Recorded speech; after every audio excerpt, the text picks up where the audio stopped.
This is Ruthie, and we're here at Syndicated News with our military historian, Richard S. Lowry. Richard, things aren't getting any better in Mali, are they? No, the world today is a very dangerous place, and North Central Africa is breaking out in a very long war that I fear will last for quite some time. And what would you say about this military budget? Americans have grown tired of all things military. The wars in Afghanistan and Iraq have taken their toll on the American economy, and Americans have grown tired, and Americans no longer have any tolerance for the wars in either Iraq or Afghanistan. And that, coupled with our economic problems today, is leading to a very, very tight military budget.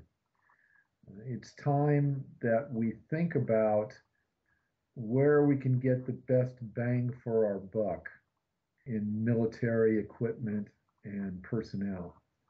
Several things have happened over the course of the last few years that all seem to be separate, disparate events, but they've all worked together in the symphony of history to get us to where we are today. And we have the drawdown of our force because of it being exhausted in the wars in Iraq and Afghanistan.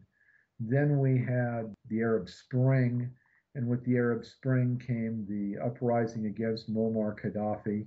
And there were Islamic extremist groups in Libya that took advantage of that war and gathered weapons from the Gaddafi regime, and they've smuggled them through Algeria and into Mali.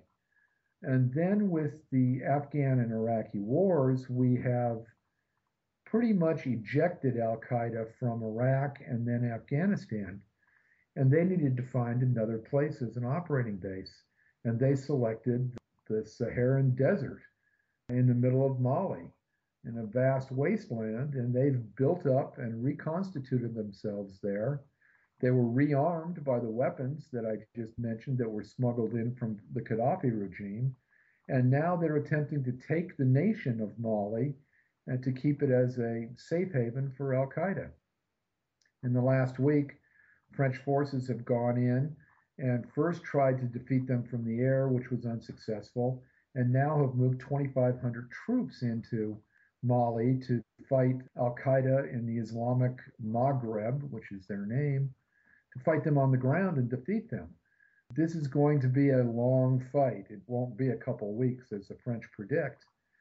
But in response to that French moving into Mali, thugs and Al Qaeda sympathizers in Algeria have attacked a gas field owned by British Petroleum and are now holding 40 hostages.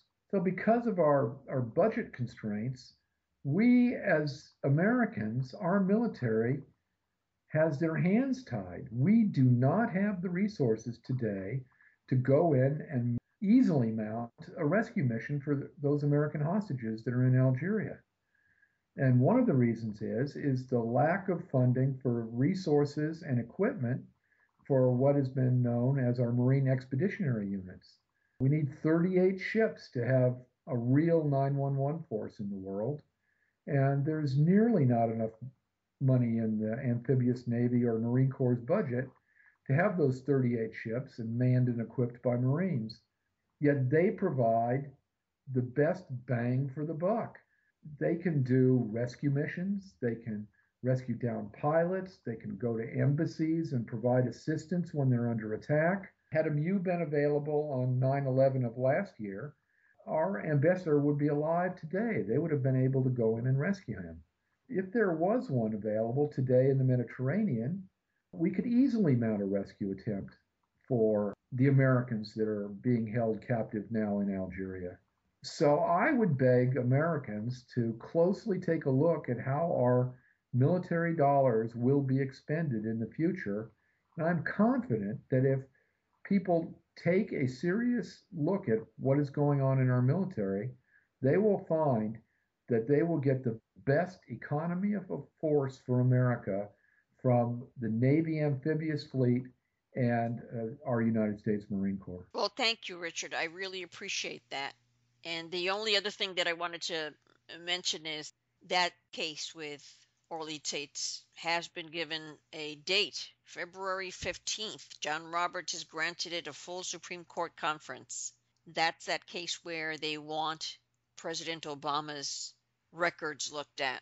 Well, you might not be following that, but we're following that here in Florida and in New York. Well, we certainly would hope that we can finally put this issue to rest and get to the real truth of what is happening in that regard. Yeah, I think we could stop worrying then about the birther issue and just put it to rest. Either prove it or disprove it, one or the other. Talk to you soon. Okay, there is lots going on militarily. Like I said, this war in Mali is going to be very protracted. I will be here, and this is Richard S. Lowry in Washington, D.C. for syndicatednews.net.